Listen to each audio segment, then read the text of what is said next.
The caterhamracer.com America's Road Trip is sponsored by DPR Motorsport, your competitive advantage. By designing and display structures, immerse yourself in worlds beyond with bespoke projection screens.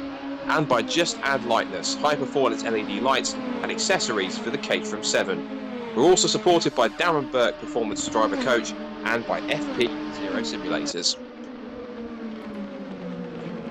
So, welcome back once again for more caterhamracer.com action. We are into our fourth season now, a bit of pre-season warm-up before the real racing gets underway, which thankfully, thanks to Boris's announcement, looks as though it will be happening. Of course, that's going to be at Cadwell Park on April 10th and 11th, and Motorsport UK have announced today that racing is getting back underway in England from March 29th. So, plenty of reason to celebrate if you're a racer, particularly if you're a Caterham racer, because that means round one is a go. But it's round two, or the second heat, of the America's Road Trip, where we're racing on some of the best circuits in both North, Central and South America, and we find ourselves here on our only South American stop on the tour, and that is the Autódromo José Carlos Pache, or as it's better known, Interlagos, nestled inside the city of Sao Paulo. It is the home of the Brazilian Grand Prix, and it has seen many classic races over the years. It was a title decider for Formula 1 in 2008. It's seen Ayrton Senna win his home race twice in 91 and 93, the former with his car stuck in sixth gear, where he effectively cried down the radio if you find the team radio somewhere elsewhere. But it is a challenging circuit with two very distinct sections, a very fast sweeping outfield section and a very twisty, winding infield section, which means that top speed is going to be critical on the straights, but also the nippy handling of the Caterham is going to be key on this circuit as well. So Scott Woodwiss and Chris Hutchinson once again in the comments box. And Chris, we saw at Watkins Glen that it was such a fantastic circuit to race at, but this is something a little bit different. Yes, there are quite a few sweeping corners, but there's a couple more tighter, twistier sections here, which should favour those drivers who prefer the kind of tight, twisty circuits and the slower corners. But I think the key thing is going to be here, these two big, long straights, the run up the pit straight and then the run down the back straight down the Retro Aposta. So those two, I'm sure, I think are going to be prime overtaking opportunities for anyone involved who want to make up places, particularly in the early laps. Yeah, good evening everyone. Absolutely, Scott. There is a technical aspect to this course, but it still is dominated by fast sweeping open bends. Like you say, you've got some tighter aspects in the middle of the field, but ask an awful lot of the tyres around this track. Every single corner has got some sort of camber. We're dropping downhill, uphill. We're sort of leaning left and leaning right. So there's awful lot for the tyres to take care of here. And then when you're expecting them to also brake and accelerate your car as well, it's just sometimes it's too much, and it's a constant balancing act. So I think we'll see quite a few lockups tonight, and interesting into the braking zones on those early laps, especially if someone does make a little mistake. But yeah, what a challenge. It's great to be able to take cars. We wouldn't necessarily be able to go here in real life, but it's absolutely brilliant to be able to, in the simulator world, see what it would be like to race one of these 420s around this track. I think the closest thing that they have in the world to Caterham racing in Brazil is elsewhere in South Africa, because I know that there's been a couple of Caterham races that have been held in the past over in Colombia, which has been a quite popular place for off-season racing for a couple of years. I know there's been some pretty quick, one or two quick English drivers that have gone across and shown the South Americans how they race these small sports cars. So, and it also is a circuit, I think, in many cases where, regardless of what you drive it in, particularly as you're running, you have got that nice mix of long sweeping corners, even with the tighter corners. It is a really good circuit where if you do get into that kind of rhythm and that flow over the next few laps, provided it doesn't get disrupted too much, it can be a really pleasurable driving experience in whatever you drive, front, rear-wheel drive, or something that's quite heavy, or like a touring car, or something lightweight here, like one of these Caterhams. Yeah, well, I mean, an absolutely brilliant challenge in any car, I imagine. But yeah, so it's nice to be able to take this over and just see what it's about. I think we also have had some Malaysian races in the off season as well. So that kind of Southeast Asia has also had the experience of having some Caterhams around. So it's great to see that they do get about the world, isn't it? It's not just around the local parts.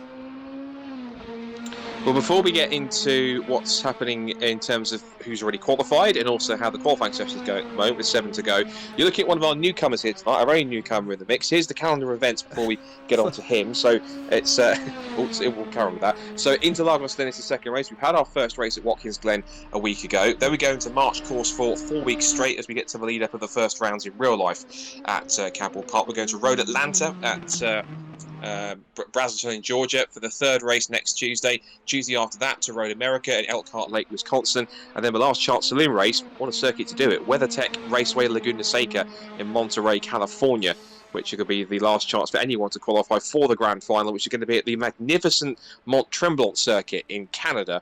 We'll see the grand final and our second kind of knockout style champion confirmed. This time it'll be for the Americas road trip. So the driver on screen, as I was going to mention, is Timo Rain.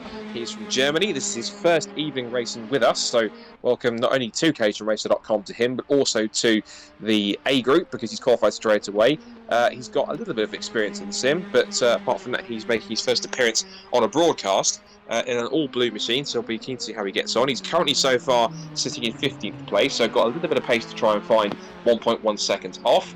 Everyone else who's in the field are people who are familiar for those who have watched in the past, but we've got still one of our other newcomers from two newcomers from last time out at Watkins Glen. Here's Mark Bennett on screen here with 5.5 minutes to go as he starts to qualify that. We've got John Lang back once again. He has been someone who has been racing in the endurance series with the Missed Apex F1 podcast in sim racing elsewhere. He's been sim racing for about 4 years, and he's getting himself into the mix. And he has got a very distinctive car, as you pointed out, at Watkins Glen. He has got this purple and cyan coloured Caterham that you certainly can't miss. I dubbed it the Cadbury car because it looks like the dairy milk with the 30% less sugar. It looks like a Cadbury wrapper. Let's just put it that way without going into too much detail. The other newcomer that we had from Watkins Glen is Hudson Knight, who, would you believe it, is just 11 years old. Here he is. His father Jason's also racing tonight, but he is in the B group. So it is Hudson upholding Knight's family honours tonight, and he will be up there doing pretty well. He's currently at the moment 16th fastest, and 1.5 seconds off provisional pole. And he'll do what he can to try and move up the order and try and pick up a few places. He and Jason did run pretty well towards the base of the top 10 on their first evening last week, so we're looking to try and improve. As for the top of the times, is someone who really did challenge in the first the Euro Winter Series that we did, and that's Jensen Hassler, who is currently the fastest man. 1 minute 49.223 is the fastest time in qualifying, but up to second has gone this man, Mark Bennett, former Honda VTEC Challenge racer and Caterham, what was then called 420R racer in real life, so he's no stranger to these cars in real life, but also now in the sim. He knows them pretty well, and he is about roughly a quarter of a second away. Tom Willis, who is a double defending Caterham champion, Academy in one of the Academy champions in 2019, and Road Sport last year, is currently sat in third fastest. One of his rivals from 2019 in Academy, James Fowler, is in fourth. Andrew Parker fifth. Jay Shepherd, who is part of the Wasp Company, in sixth, and also runs a very successful Fun Cup team. And he was in sixth position, but now popping up there is Guy Crawford, who continues to get stronger and stronger with the race that he does. He's up to second place, now just a few hundredths quicker than Mark Bennett on that effort. We've got Paul Fernhoff in eighth, Blair McConaughey in ninth, and Steve Arnell rounding out the top 10. And also a couple of returnees. One I can see that's come from after a break of a couple of races is Tom McEwing, who is one of the 2021 Caterham Academy racers. So we'll be seeing him in real life on track later on this year. And he's just in going through shot there, the black and green car, currently sat in 15th position.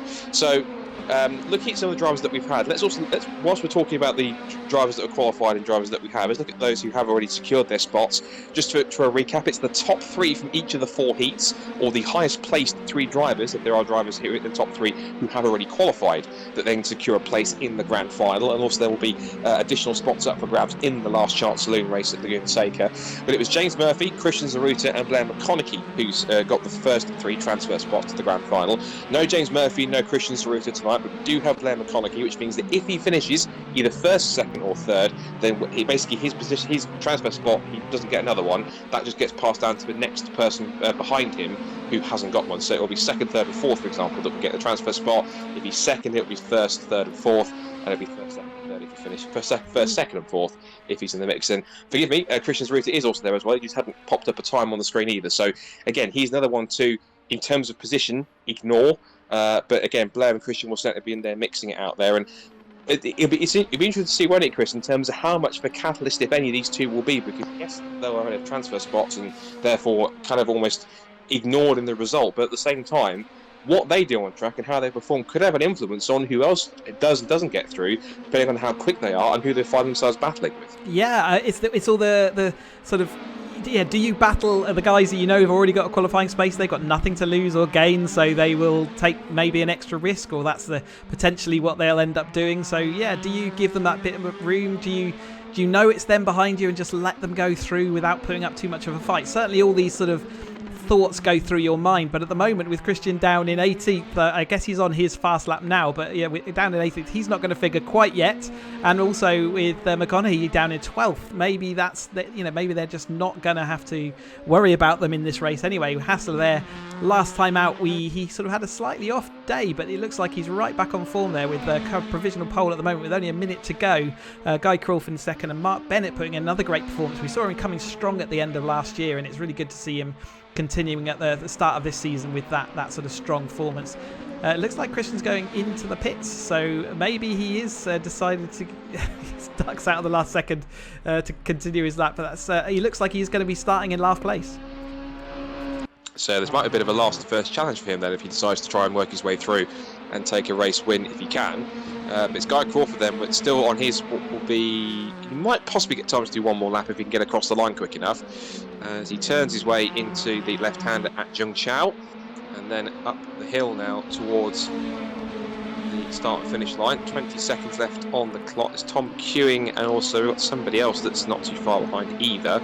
Can't quite make out exactly who that is, but it's an all-white Caterham in the field, so we'll see. Let's look at my driver profile, see if there is an all-white Caterham on there. Timo Rain, we know, is in the blue one, with 4 seconds to go. Last couple of cars across the line. I think it's Jensen in the white car. That's a good point, actually. Yes, it could be Jensen Hassler, so good spot on that one, Chris. And they've last 3 or 4 cars just come across to start what will be their final flying lap. So Guy Crawford then, final effort to try and find about a quarter of a second here to try and get himself higher than just the front row spot. He wants pole position if he can get it, but end of the first sector he's almost already just over a tenth and a half off the pole position time. So Jensen Hassler then has provisional pole, Guy Crawford in second, Bennett, McConaughey and Willis the top 5, and they're the ones that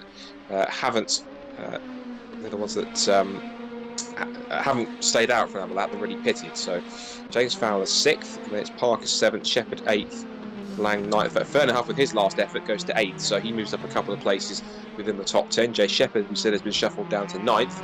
And then John Lang rounds out the top 10. 11th place for Richard Gallagher, 12th for Steve Arnell, 13th for Timo Rain on his first evening racing with us, 14th for Chris Gillicorn at the moment, Hudson Knight is 15th, Andrew Curtis 16th, said it's Christian Zaruta in 17th spot. There's John Lang, he's 7/10 off he's roughly about 2.5 tenths off his personal best and 7 tenths off pole, so I think he may well choose to either just complete this lap for the sake of it or just come back in. Here's James Fowler as he heads out of Zhengzhou and makes his way up through the Subida dos Boxes, up through the... Easy for you to say, Scott. Yeah, it is. Yeah, I was going to say just the British way, Subida dos Boxes, but I thought I'd try and put a bit of an accent onto it because I thought it was appropriate. But anyway, Guy Crawford then across the line with his final effort, and he remains on the front row of the grid. So qualifying is finished, and another 25-minute race is upcoming. But here's confirmation of how they're going to line up for this second heat of the Caterham America's Road Trip here at Interlagos. So Jensen Hassler then on pole position by almost a quarter of a second from Guy Crawford alongside him on the front row of the grid. It's Mark Bennett and Blair McConaughey on the second row together with Tom Willis and James Fowler on row 3. Andrew Parker and Paul Fernandez come next on row 4 in 7th and 8th. And the top 10 completed by Jay Shepherd and John Lang in 10th position. 11th for Richard Gallagher, 12th for Steve Arnell, 13th for the Finn, Timo Rain, and then it's Chris Gillicorn and Tom McEwing, Hudson Knight and Alan Curtis, and then Christian Zaruta makes up the final spot on the grid back in 18th. So just the countdown here for these drivers to make their final sort of adjustments before they line themselves up for tonight's second race. So the circuit itself, of course, this is the Grand Prix circuit. There are 2 other versions. There is a stock car circuit with the added chicane, which is just in between. It's right where Subida dos Boxes is as you come out of Zhengzhou and up the hill through the first kick, just before the second one that takes you straight onto the pit straight. You've got a little chicane in there to kind of close things up a bit. And it's possibly because the stock car Brazil cars don't have fantastic brakes. At least I don't think they do. It's possible a way just to help them out a bit in some ways. Like if anyone watched the Daytona road course races at NASCAR, of course their brakes aren't spectacular, so they put a little chicane in so they're not approaching very tight, sort of ever tightening turn one, and not going straight on at some ludicrous speed. So the car's now lining up on the grid. I think Jensen's changed his car colour now. He's gone from white to green, so he's changed cars, and now he'll be getting set to get underway very shortly. Again, 25 minutes. And so from these first few cars before we get underway, Chris, quickly, who do you think possibly could be the pace setters and getting those 3 all-important transfer spots? Yeah, I think it's... I mean, we saw Blair McConaughey ping up towards the end of that qualifying session, so he's obviously going to be on form. But Guy Crawford, always a strong contender. So if he can make an early gap, then maybe that's it's strong in contention. But Jensen's proven before that if he can get his head down, he can disappear off. But we did see him fade a little bit, didn't we, in the previous ones, as we do with Mark Bennett. So maybe McConaughey is a secret for the win, but that doesn't mean that he doesn't count for anything. So the qualifying spots, I think Jensen Hassler, Mark Bennett, and Guy Crawford obviously got good chance given they're at the front there. We'll wait and see. Here come the lights then for heat number 2 of the caterhamracer.com America's road trip here at the Autodromo Jose Carlos Pache Interlagos. What will await and who gets the 3 transfer spots to the grand final? 6 red lights at the top, they go out, and we're underway. It's not a great start for Guy Crawford. He was a bit slow on the reaction, but it's a cracking start for Jensen Hassler from pole position. He will lead him down towards turn 1. Looking really outside for second place is Mark Bennett, and also trying to peek up there, looks like it was James Fowler. Steve Arnell's thought he didn't want any pass taking the start, so he's trying to avoid that by taking a pit lane start. But out through the Senna S and up now through Curva de Sol onto the Retro Aposta for the first time. And onto the back straight they go then. So with already a clear lead of almost a second, it's Jensen Hassler in second place, in the lead. Mark Bennett in second place. It's Guy Crawford in third. But how much longer? Because Tom Willis is looking to the outside here to try and relieve him of a podium spot. And in 5th position there is Blair McConaughey. And there's contact in the back. There's 3 or 4 cars involved. And the cars that are tumbling down, Paul Fernandez involved. Looks like also Steve Arnell, John Lang, and possibly Chris Skillicorn as well. Also with a couple of positions lost by Andy Parker and and Jay Shepherd. And is that right? Andy Parker, if he's that high up, has made quite a few spots up from the back of the grid. So quite impressive. He's come up that quickly. It's quite a rapid start from Andrew. He started towards the rear, but managed to pick up a heck of a few spots, particularly through that melee at the Interlagos. 8th actually, Scott, on the grid. So I think he's just had a solid. I think he's had a solid start. But we're looking for Christian. He obviously started right at the back, and he is up to 8th now. So it is Christian Sciarruta at 8th. That is, he obviously made again the seas parted for him. He did. He managed to pick his way through the melee at the double right hand of the Cida de Largo, and then carried on up the hill in order to try and pick up a few more places. So as they exit out of Zhengzhou up towards the pit straight for the first time, currently, at the moment, it's early days to say so, but the 3 transfer spots currently held by the drivers in the first 3 positions. It's Hassler, Bennett and Crawford. They're the 3 drivers that will go through if it stays like this for the remainder of the 25 laps. Someone swinging out wide, that was Blair McConaughey, I think, as he goes toe-to-toe with, guess who? His old sparring partner, Tom Willis. I swear these two can never leave each other alone, whether it's in the sim or on track race. They always seem to find each other, and they always seem to battle amongst each other that much. And also, not too far behind with Andy Parker in there is Andrew Parker, is James Fowler. So these 3 academy drivers, they almost seem to be stuck together like glue, because whether it's the track or the sim, they always find each other somewhere on track. It's brilliant. It doesn't seem to matter which track, which part of the world we go to, whether it's real life or in the simulators. Yep, they are just so evenly matched. And that's what makes Caterham racing so brilliant. They love racing each other as well. They seem to have a lot of respect for each other, and I'm putting a curse on it, but we rarely see them come to grief. So that's a really great sign as well. So it's certainly is. Of course, these guys coming up through the academy, usually these drivers can tend to kind of build lasting friendships, and you usually get moving up from each step of the Caterham ladder in real life. The same group of drivers from respective academy years going up and making friends, and usually get a carryover of the same group of drivers towards the front that go towards the next few steps. And once they do that, once they get around that stage, it gets to the point where they can trust each other that much when it comes to racing each other and racecraft and keeping clean, because they know exactly what they're like, because they've raced them over the last 3 or 4 years. So but both Tom and Blair have got quite fairly high confidence in each other, as of course as James Fowler. The three of them are now nose to tail with Andrew Parker in 7th place, but still trying to creep up onto the tail of them is Christian Zaruta, and behind him is Timo Raiden, the Finnish driver. He's up in 9th place, having a cracking first race. And he was another one, Chris, that benefited from that first lap incident. He's inside the top 10 and keeping up with the pack, and he's just over half a second away. We keep talking about the magic half-second gap in order to get yourself a tow from the car in front. He's just outside it, but if you can get a hook up at the next few corners pretty well and get onto Zaruta's tail, there's no reason why he couldn't go with him.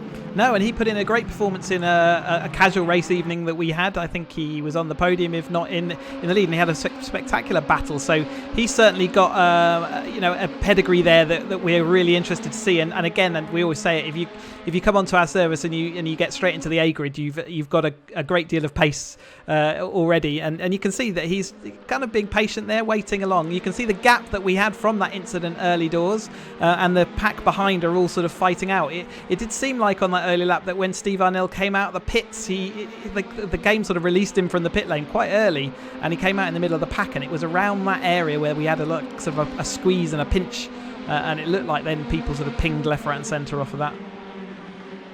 They're always pinging left, right and centre in the background, because I can see Paul Fernandez having a good scrap with Richard Gallagher and Steve Arnell. It might need to be for 14th place, but who cares? I'm sure that particularly Richard Gallagher might want to be a little further up the order, as would be all these guys, but if they're having fun and battling, that's the only thing that really is going to be on their minds right now as they work their way through the first of these twisty hairpin infield parts of the infield section, through Laranjinha, through Pinheirino now, and through Bico de Pato, or Duck's Beak, as it's known in English. And then the downhill sweeping left-hander of Mergulo that takes them towards the little short straight to Junxiao, or Junction, and then the climb all the way up the hill back through towards the pit straight to complete another lap. We already had just over 5 minutes gone in this 25-minute race, heat number 2 of our America's Road Trip here in caterhamracer.com, the 4th series that we've held ever since the pandemic began. Now to another lap as Hassler has a lead of once the time for Bennett ticks over, 1.1, almost 1.2 seconds now to Bennett. So Guy Crawford still in 3rd place. Tom Willis is 4th, and he's not too far away. He's just about roughly 7/10 of a second back from Guy Crawford. 5th position for Andrew Parker, so he's having one of his personal best runs so far. He qualified about 8th. Forgive me if I was confusing with somebody else originally, who was towards the back, so forgive me for that. Then it's Zaruta's now up to 6th and Rain 7th, so something's happened between Fowler and McConaughey whilst we're looking at that battle further back off screen, because Fowler and McConaughey have slipped backwards behind Zaruta and Rain, so 8th and 9th for them, and Jay Shepherd is now in 10th position. In fact, they're still, but now we see that is Zaruta getting past Andrew Parker, so Zaruta now is up into the top 5. He's not affecting the transfer spots just yet. That'll only happen really if he gets into the top 3, but he's got a couple more cars to pass just in front of him there, Guy Crawford and Tom Willis, and he will have that sort of effect. We have to start counting back cars behind him in order to determine who gets the transfer spot instead of him. So impressive stuff at the back of the grid. We never doubted his ability at all, but from 18th now to currently 5th in only roughly just under 7 minutes, it proves that, obviously anytime he gets towards the front, he definitely proves his ability that he's quite quick in a Caterham, not just in real life but also in one of the sims as well, and he does get plenty of practice in too. Yeah, absolutely. He's a wily character, and he's has shown all the experience to sort of get through those incidents and just let everyone else fall off the track. That's the easiest way to get past someone, isn't it?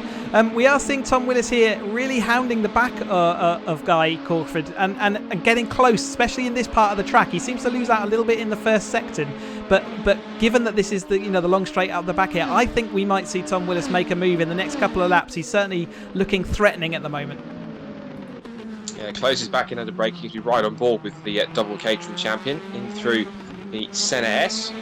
Up the curbs, and just long left-hander first. These long sweeping corners on the lap. That takes you onto the straight. Now he is within half a second. You can see on the screen that he's within it. His point is 0.44, 0.45, and he's just keeping that gap pretty constant. Now he starts to draw a little bit closer, but he'll try and get closer to the braking as well. So he's got to maybe use the faster sections here to try and use that slipstream where he can, and also take advantage of any mistakes, and also where he might be stronger in the winding infield sections coming up, where we come towards the top of the hill here at Ferradura, this fast double apex. Ferradura is the first right-hander in these 2 corners, Darren Genius the second one right here, and then we come up to Essay, or S, which is this tight right-hander that then dips downhill towards Pinheirino. And the pair of them are also starting to catch Mark Bennett, who's now gone to 1.6, 1.7. I think he's sliding around as well, so he's not exactly running the same sort of pace. Hassler hasn't completely run away. He's just there in the background, 1.6 seconds in front. Looks as though that these two aren't necessarily battling, but at the same time, Mark Bennett appears, Chris, to be more coming towards them than he's just dropping them and trying to chase after Jensen. So either it'll become to a situation where Guy and Willis will have to try and get past him and then try and almost work together temporarily to get past Mark, or they might start losing time, not just to Mark in front, but you've got to be careful with Christian behind, back in 5th, 1.3 seconds back. Yeah, absolutely. I think Mark must have made a slight mistake at one point because he was getting closer to Jensen, but now it has dropped back into the clutches of Guy, which gives Guy that kind of new added incentive and a little bit of toe to help him keep ahead of Willis. Willis keeps making small mistakes. I challenge you to find a flat bit of track anywhere. You can see Bennett locking up again into turn 1 there. I told you that we'd see some lockups in here with all the dynamics of the track. It's just so hard not to do that. And as soon as you do lock a tyre up, it doesn't offer you any grip at all. So you're immediately on the back foot and taking the speed back onto the straights. It seems like Guy is getting his accelerating points perfect at the moment because Tom's just not able to make he's not able to make that final bit of movement.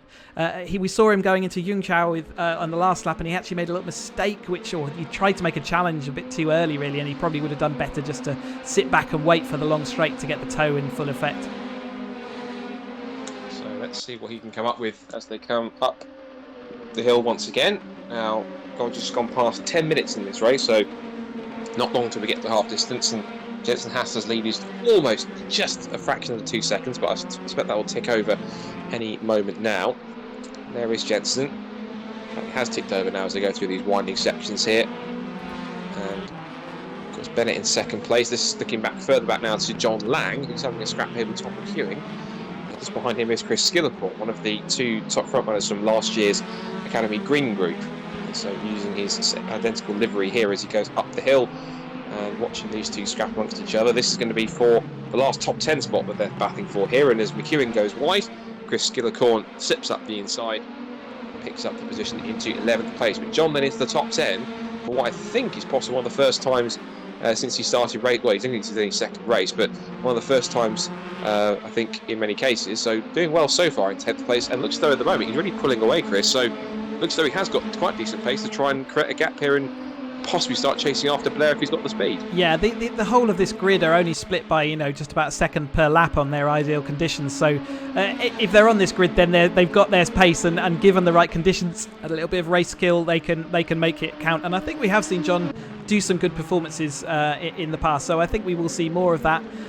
Still staying relatively stationary up front, but we are seeing there's a bit of a battle here developing between James Fowler, Timo Rain, and we got McConaughey. So whatever happened to those guys, they're now battling back. I think commentator curse might have happened because it wasn't long after I sort of said that they never really clashed. So we're seeing that battles all the way down this field, and in fact, yeah, it's worth going back to Chris Skillicott, who's now getting past McEwing there to sort of. They're going backwards and forwards, and I guess that's what this track just sort of encourages.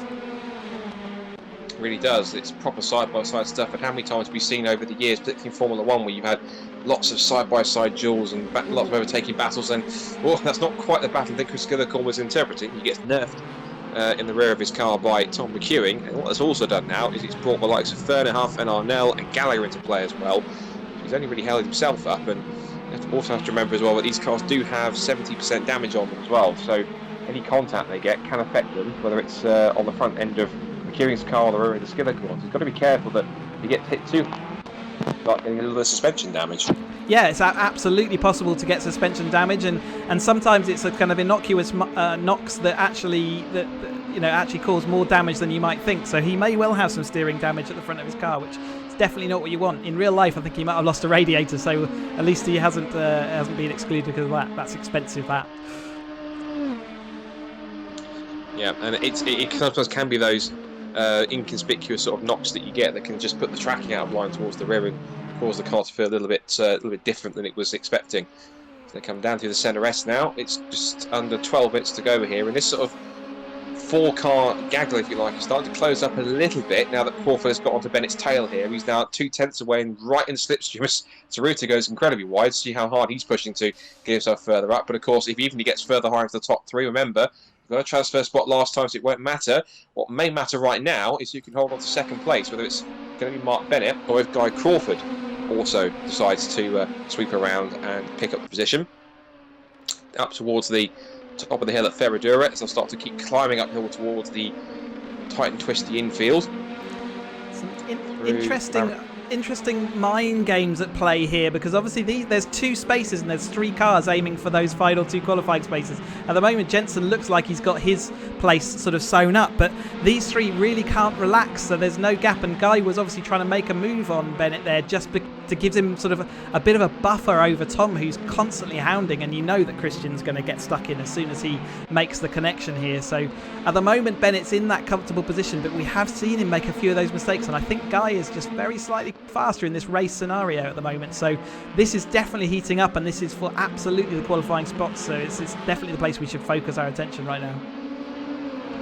It certainly is, particularly when you've got it looks like Jensen has, it looks like he's pretty secure, almost 3 seconds up the road, but there is every opportunity that these guys here are going to be having quite a four-way scrap for second and third place, though it's really going to be between three drivers, remember. Of course, as Tsuruta won't matter in terms of where he finishes.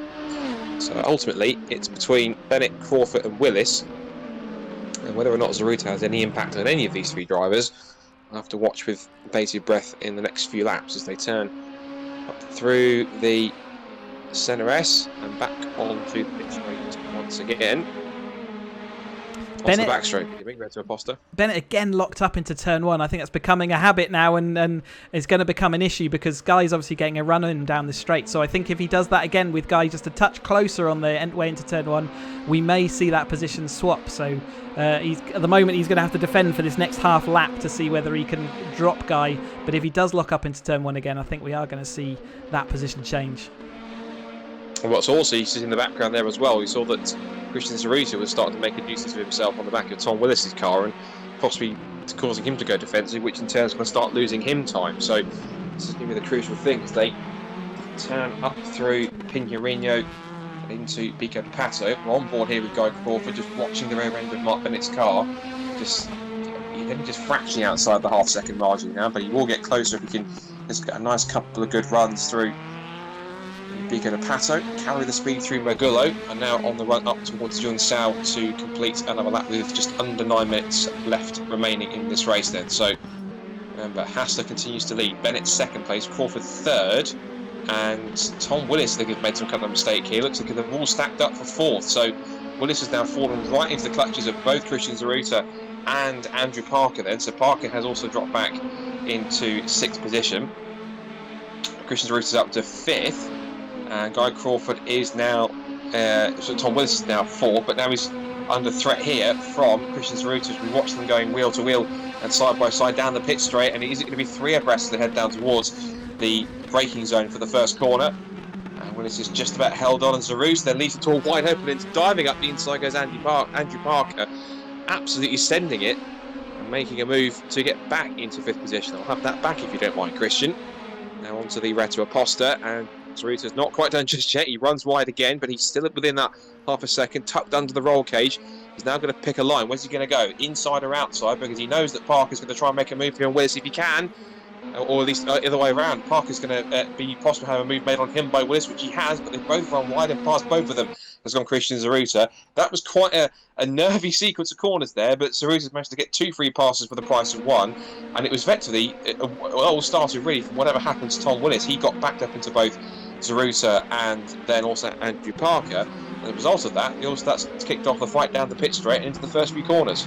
Yeah, Andrew Parker looked like he'd made made great move on Christian by just stepping back at just as they turned into turn 1. He gave himself a bit of breathing space and a bit of run and made a great move going. And I thought he was going to get the second one, but he just got hung out to dry on that second on the left-hander at the end of the straight and couldn't hang on around the outside. So Christian, in his normal wily ways, managed to get through, and he looks like he's sprung a little bit of a gap as well. So Whether we've got enough time with only 7 minutes to go in this race for him to catch up with Guy Crawford in front of him, I'm not so sure about that. But nevertheless, an impressive move from the back of the grid on qualifying all the way up to fourth place as he is now.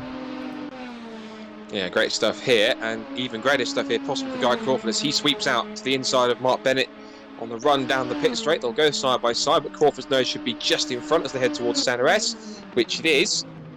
And under brakes, now a lock-up. They've had a big lock-up from Mark Bennett as he tries to turn in and finds the orange number 14 of Crawford on his racing line as they turn out of the Center S, through Curve of the Soul and onto the pit straight. And Hall gets a little wiggly there as he put the power down with one wheel on the curb, and that's unsettled him enough to give Bennett the chance to try and repass here. And Bennett again, he's on the inside line, but how hard will Crawford try and defend on that outside line and possibly look for an undercut? He sweeps back in behind Bennett, so he's giving it place for now, and he looked for the undercut, but Bennett firmly shut the door on the apex. He parked it right on the turning point to stop Crawford from coming back at him there. So I suspect here, with just under 6 minutes to go now, that Bennett wants to try and go, but he's locking up everywhere, and that's not only going to be sort of not good for him in terms of speed and the heat of his tyres, particularly the right front, but also the longer he causes problems and the longer that Crawford can't get past him. This is only Chris playing to Christian's hands as he keeps getting closer and closer in that clean air. Yeah, start playing that Jaws music. Even though they are making and having to race each other, they're not losing too much ground to Jensen. He's pulled out to his 4-second gap, so that would at least feel comfortable for him, although I'm sure not without its stresses and strains. But we saw Guy did make that move, did manage to get past in turn 1, but just that touch of the curb at exactly the wrong moment with the car unsettled just cost him that momentum down the second straight. So Bennett doing a great job of, just all round looking for his opportunities and taking them where he can, and doing a good job of defending, you have to say, and it's a hard job to do. It's very tiring to defend constantly for lap after lap. So now just under 5 minutes to go, less than a fifth of the race remaining here at Interlagos. And now the challenge is going to be for Mark Bennett to try and not only just, now he's got himself outside that half-second margin, but then keep himself out of it so that Crawford can't do anything. Further back, we've got a battle here between two of the old academy mates, and Tom Willis goes back up the inside of... No, sorry, this is Andy Parker, forgive me. So these two, who had just been passed by Christian Zaruta a couple of laps ago, are still going at it for 5th and 6th positions. Now they turn out through the Curve of the Soul and onto the Retro Aposta. This might be another chance here for Parker to dart out. He just tries to put them alongside. Might get a little side draft here as he heads through it, and with the greater momentum onto that back straight, looks like Parker's got the line. That's Willis feels confident to go around the outside. Not with locking up, he won't. So Parker back into the top 5 here. But of course, this isn't going to affect the top 3 transfer spots, because so far they will still go to Hassler, Bennett and Crawford. Bennett and Crawford are side by side again, heading into Ferradura. I'm glad Chris spotted that, because it was just in the background, just up ahead, a few metres up the road. And Christian continues to close in. Do get that jaw music playing. He's only 2 seconds back, and he's closing in quicker and quicker. It's going to be at least 2 more laps, I think, looking at where we are on the timing screen. 3 minutes 40 to go. This next corner is crucial, Scott. This one is the one that Guy keeps getting wrong, and Bennett just keeps getting that gap onto him just as he's going out into the straight. So this is the real crucial lap for the next two laps or so. He needs to nail this corner and Junkao to actually get up there and be in a position to overtake into that turn 1. It looks like he's done it. He is close enough. He's still 3.5 tenths. He's 0.3 of a second up the hill. Now he can use the slipstream to get Bennett to pull him up the hill at the same sort of pace, so that he can use a bit more of the engine power that's available to him in this 420R Caterham. And now this is pretty crucial. The gap behind Zaruta is 1.7, 1.8 seconds, but he has no benefit of a tow. Crawford does, and this is the big one. 2 laps to go, I think, as they come across the line. 2:54 on the clock for them as they come into the left-hand, the centre S, and round the outside.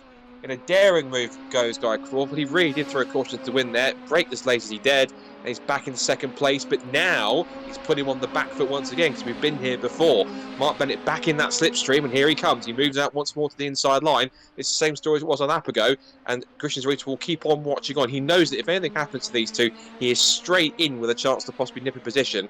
Even if he gets past at least one of them, they'll still go up into 3rd or 4th, into the next 3 transfer spots, depending on if something happens to them as a result of any contact. So thrilling racing so far between these two. And Bennett holds on, but it looks as though even though when a guy gets an opportunity to get past, he just seems as though that Bennett can see it coming every single time, Chris, and just seems to have some kind of response to hold him off until the next chance that guy will try and get him down the pit straight. Yeah, so into turn one, it seems like when you're pushing, especially when you go around the outside, what a great move to go around the outside there, but it does push you wide in the second part of that centre S, and being pushed wide there, it compromises your run out onto the straight, and it's another long run down that hill.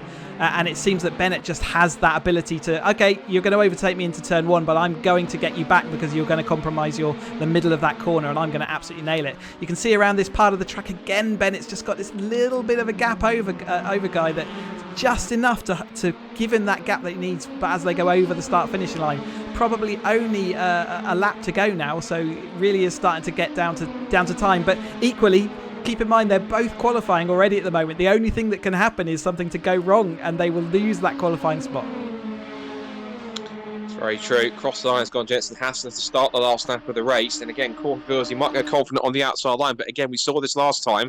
Bennett kind of senses it coming and moves just a bit more towards the racing line to cover off an attack. But I think Crawford's realised this time maybe I need to set him up so that I'm in position to get a run down the Retro Aposta. But look at how much, again, Christian Zeruta is continuing to close. He's now just a fraction over a second behind and getting closer and closer. These two continue to scrap. But this might be another chance to even shorten that gap further. Side by side for second.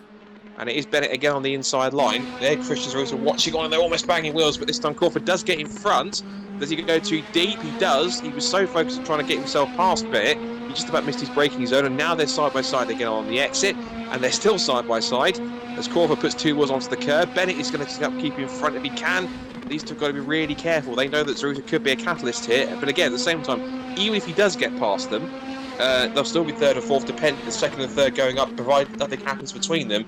And that's the key thing with half a lap to go, Chris. These two cannot afford to get in with each other or get too caught up with Chris. Otherwise, they can kiss that transfer spot goodbye. Yeah, they just absolutely desperate not to get caught up in an incident, and that might even mean that Christian has a good chance of getting past these two. Again, it looks like Hassler, we're definitely on the final lap, so Hassler, as soon as he crosses this line, will take that win. But yeah, Christian is absolutely, he's chewed up that 2.5 second gap, and now Guy's got his mirrors all full of Christian, and he's not concentrating on the car in front anymore.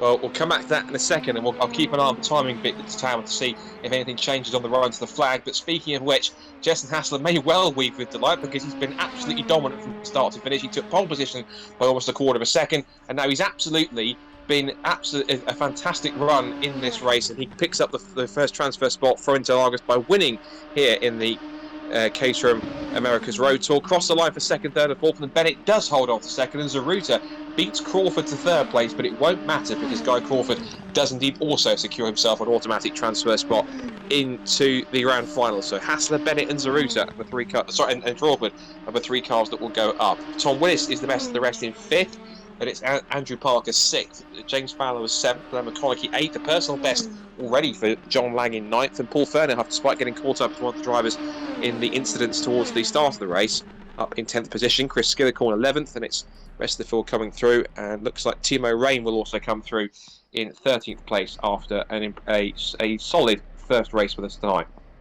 So plenty of action points, particularly towards the front, but it's Jensen Hassler who picks up a victory, and he will himself, as we say, be joined by Mark Bennett and Guy Crawford as those three drivers now lock themselves in for the grand final at Mont Tremblant.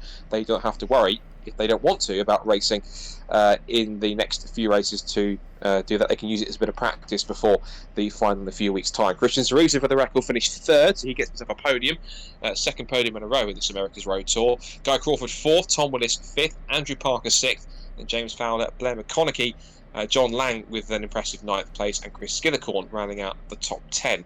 11th place goes to Paul Fernandez, 12th for Tom McEwing, 13th for Timo Rain, 14th for Alan Curtis, 15th for Hudson Knight, and then Richard Gallagher, Steve Arnell, and sadly Jay Shepherd, who was quite down the order and didn't quite have the race he was hoping for, down in 18th position. So another action-packed race, as we mentioned, and three rather impressive drives from the drivers that are qualified. And I have to say, we knew that Jensen was quick, particularly from his escapades in the Winter Euro Series last time, but that just showed him that he's, certainly improved quite a lot, as we see the screen quickly transition, but at the same time, also, he just shows effectively that when he has got the opportunity to pull away, he is genuinely one of the quickest guys out there. He was quicker. I'm look at can't quite see personal best lap times, but I'm pretty certain that Jensen Hassler, if he didn't get the fast lap of the race, Guy Crawford got the fastest lap of the race. Even if we look at it, his personal best time, he was third quickest driver on track. So he wasn't even the quickest, but he was the one that kept himself out of trouble. He used the clean air to his advantage. He drove smart, drove with his head, but drove quickly and consistently. And that's all you need to get himself, and not just a victory, but a transfer place as well. Yeah, and you know what? Say you've got to get the monkey off your back as far as when you do get a reputation for sort of fading towards the end. That it can be a rod. He's proved that he can be that consistent driver that we've seen. The James Murphys and even Christian there at the end.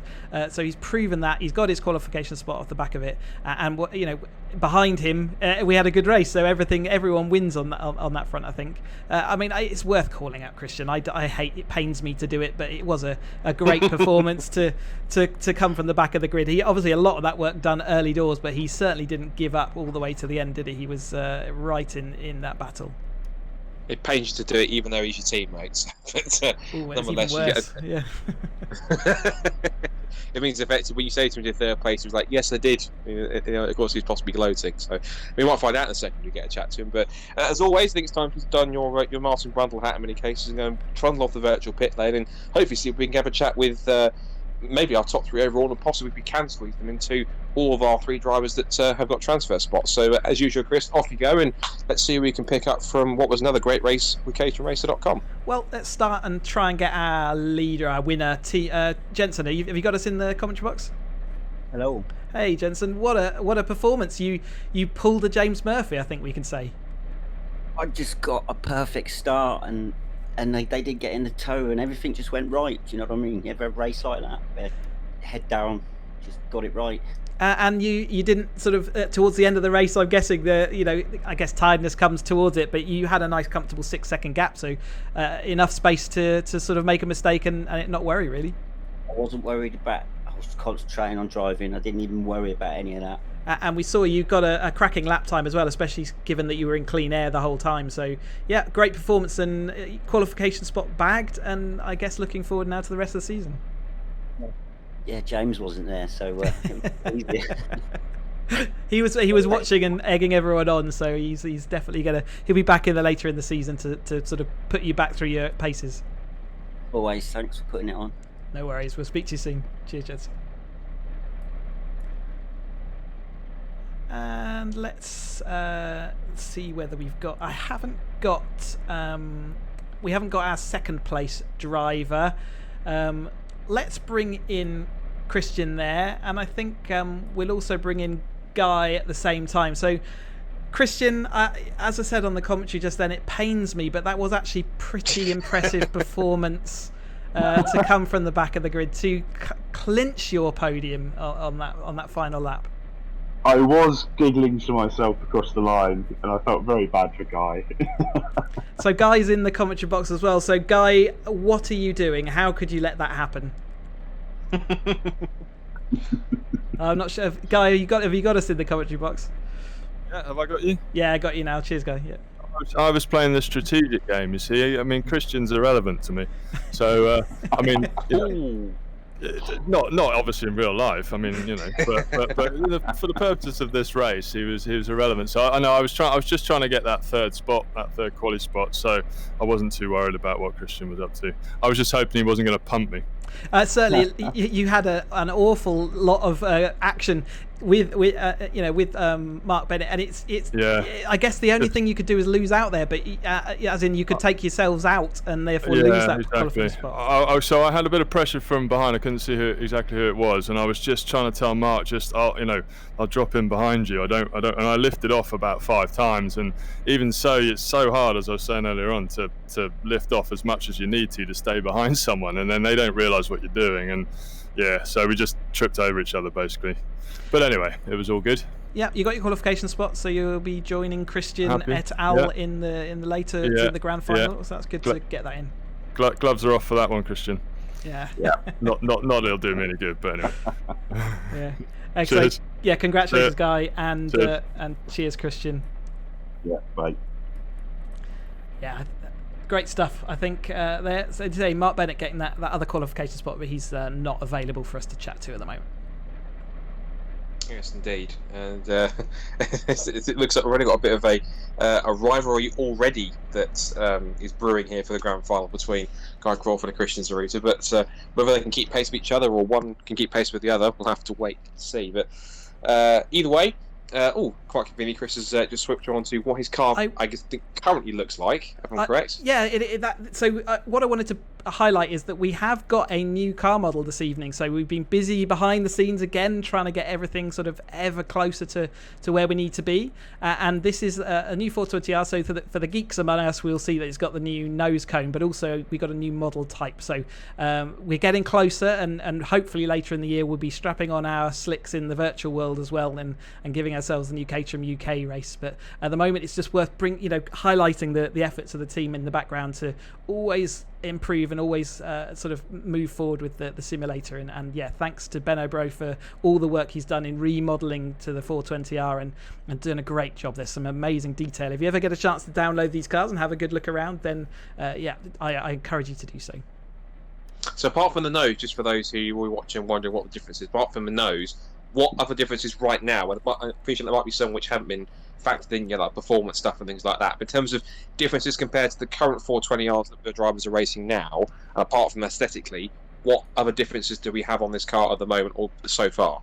So as well as the designed updates, we've had a new front end added to this model. So we've got a different level, a different camber available to us, and various other electronic things, like we had downshift protection, which we've taken off. And so this car now is as the 420 was a couple of years back. And once we get to the new season, and hopefully where we're aiming for is to add the new dampers, springs and wishbones and the slick tyres that are all coming with the new upgraded Caterham UK Championship car that we'll be seeing out on tracks, hopefully starting April. If you thought the car was quick originally, I'm sure Chris can testify, having driven his. Have you driven yours yet with 2021 spec bits and pieces on it yet? No one has, because we haven't yet got all the springs, dampers, and wishbones available to us. They are coming maybe in a couple of weeks or so. Ah, good stuff. So I guess that's in terms of real life. I guess you'll get your first chance. I'm guessing, obviously, when we get to the beginning of April, hopefully, potentially before you actually get to start doing competitive sessions at Campbell, you'll get a chance to bed your suspension bits and pieces in and see what this car's like. We're all hopeful on that front. I think we would certainly like to go into that first session with a little bit of experience under our belts. Yeah, for sure. Otherwise, it might be a bit of frantic Friday testing, I think, at Campbell Park before the weekend. But see if you can use some data to try and maybe from last year to help you out. Anyway. That is, of course, in a few weeks' time we're live. This is the current calendar, just to remind you again. So we've got 2 qualification races ticked off. We've been to Watkins Glen, we've been to Interlagos. Now it is first of our 2 road circuits, if you see what I mean. It's Road Atlanta first, in Braselton, Georgia, home of the Petit Le Mans. That's coming up next, this time next week on the 2nd of March. Then we go to the 9th of March, which is, of course, going to be Road America. Then the last chance saloon race at Laguna Seca on the 16th. And as we said, the grand final, when we already have 6 drivers booked in for that. And that is Mont Tremblant in Canada, where that's certainly going to be a fantastic race on the 23rd of March. Once again, thank you for those who've watched. Thanks for watching before. Please do be sure to give the channel a like and a like if you like the race. If you want to make sure that you catch these races as they go live once again in terms of any future seasons, just hit the subscribe button. It is free, and of course, to get notifications, you hit the bell icon and hit all. That means that whenever you go onto YouTube and look at your notifications, it will be in your notification inbox, and it will tell you that it's gone live. Also, you get a 30-minute warning as well before it's about to go live, so you can get yourself in place. You can watch the races at 8:30 every evening. But of course, they do get uploaded in full after every race, so if you don't get a chance to watch it live, you can watch it back at your leisure when you want to as well. Thanks again to Chris for putting everything together. Thanks to our drivers. Thanks, of course, to Ben O'Bro and to Jaroslav Cherny for all their hard work. And thank you to you for watching.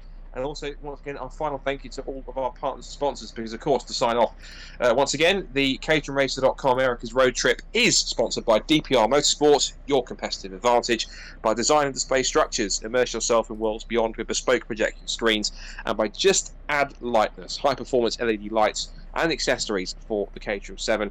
And we're also supported by Darren, Burke, Performance Driver Coach, and by FPZero Simulators. Please do go and check them all out and go and support them.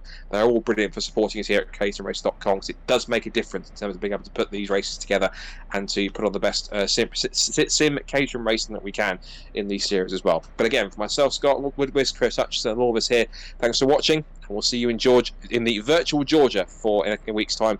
We head to our third heat at Road Atlanta. See you then. Bye bye.